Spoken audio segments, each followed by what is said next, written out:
É chegado o momento de você decidir. Ou você ama o dinheiro, ou você ama Jesus Cristo. Em nome do Pai, do Filho, do Espírito Santo. Amém.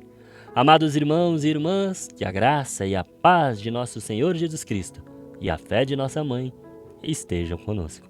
A palavra de Deus contida na liturgia de hoje nos convida a uma profunda reflexão sobre a nossa relação com o dinheiro, os bens materiais e, acima de tudo, com o próprio reino de Deus. São Paulo, em sua primeira carta a Timóteo, no capítulo 6, versículos de 2 a 12, nos adverte sobre os perigos do apego desmedido às riquezas. Ele mesmo chama de raiz de todos os males. Pense um pouco nessa frase aí, raiz de todos os males. E você vai perceber que realmente o apego a bens materiais e a tudo que tem neste mundo é a raiz, o início de todo e qualquer mal. Ele não condena o dinheiro em si, irmãos, mas o amor a ele, o desejo insaciável que desvia o nosso coração do que é essencial. Essa advertência ressoa com a tradição da igreja que desde os primórdios reconhece a pobreza como uma boa aventurança, uma bem-aventurança, uma virtude que nos liberta para amar e servir o próximo. No entanto, irmãos, a pobreza de que falamos aqui não é a miséria, mas a pobreza de espírito, a atitude de desapego que nos permite enxergar que tudo o que temos é um dom de Deus. É o reconhecimento de que não trouxemos nada para este mundo e dele nada podemos levar, como o próprio Paulo afirma. A verdadeira riqueza, a que nos é prometida, é a piedade com o desapego.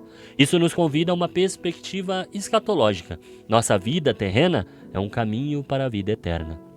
O que acumulamos aqui não vai nos acompanhar para lá.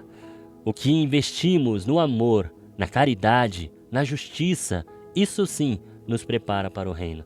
O Evangelho de Lucas, por sua vez, no capítulo 8, versículos de 1 a 3, nos apresenta um modelo vivo de desapego e generosidade. Jesus, o Filho de Deus, caminha e prega, e é sustentado por um grupo de mulheres, entre elas Maria Madalena, Joana e Susana. Essas mulheres, irmãos, descritas como aquelas que serviam com os seus bens, nos dão um exemplo, uma lição de discipulado. Elas não apenas o seguiam com fé, mas também o sustentavam materialmente, compartilhando do que tinham para que a missão de Jesus pudesse avançar. Eu diria até que sem elas, dificilmente nós teríamos o Evangelho como temos hoje. Tudo faz parte do plano de Deus, inclusive as mulheres que o servem. Isso nos revela a dignidade e o papel ativo das mulheres no ministério de Jesus. Algo que a igreja sempre reconheceu, mesmo que em épocas diferentes ou de diferentes formas de servir. Eu mesmo posso citar várias mulheres que se doam, que fazem da casa de Deus seus lares. Maria José, Márcia, Marlene, Rafaela, Júnia, Priscila, Lilian, Suelen, Cristina, Simone.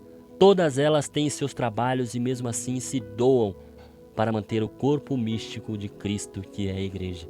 E que estão aí, atrás das câmeras, nos bastidores, fazendo com que tudo esteja em seu devido lugar para podermos celebrar a Eucaristia, o mistério de nosso Senhor.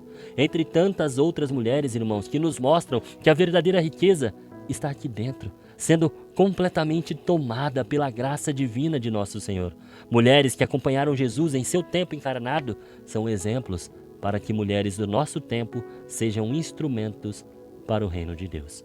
A posse de bens, irmãos, que Paulo diz que é a raiz de todo mal, não é pecaminosa em si, mas a maneira como usamos elas, a maneira como nos apegamos a esses bens, é o início de todo mal.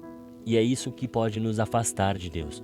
O verdadeiro discípulo de Cristo é aquele que, como essas mulheres do Evangelho de hoje, entende que seus bens não são para o acúmulo pessoal, mas para o serviço e proclamação do Evangelho. A generosidade, portanto, não é um simples ato de caridade, irmãos, mas uma forma de participar da missão de Cristo. É a expressão concreta da nossa fé. Lembra que ontem nós falávamos que para comprovar tudo o que nós falamos, tudo o que nós pregamos, tudo o que nós proclamamos, é necessário testemunhar? Pois é, essas mulheres testemunham. Que a palavra de Deus hoje nos inspire a viver uma vida de piedade, desapego e generosidade. Que possamos examinar nossos corações e perceber realmente que o amor às riquezas esse amor não tem nos aprisionados, né? Meio que nos enganado por aí. E o mais importante, que possamos seguir o exemplo de Maria Madalena e das mulheres que eu citei e as outras que estão no Evangelho, que de certa forma usam o que Deus nos deu para o serviço do próximo e para o avanço do reino. Que Deus abençoe você e até amanhã, se esse mesmo Deus me permitir. Senhor, estivemos aqui reunidos por amor a Jesus Cristo, em nome do Pai, do Filho, do Espírito Santo. Amém.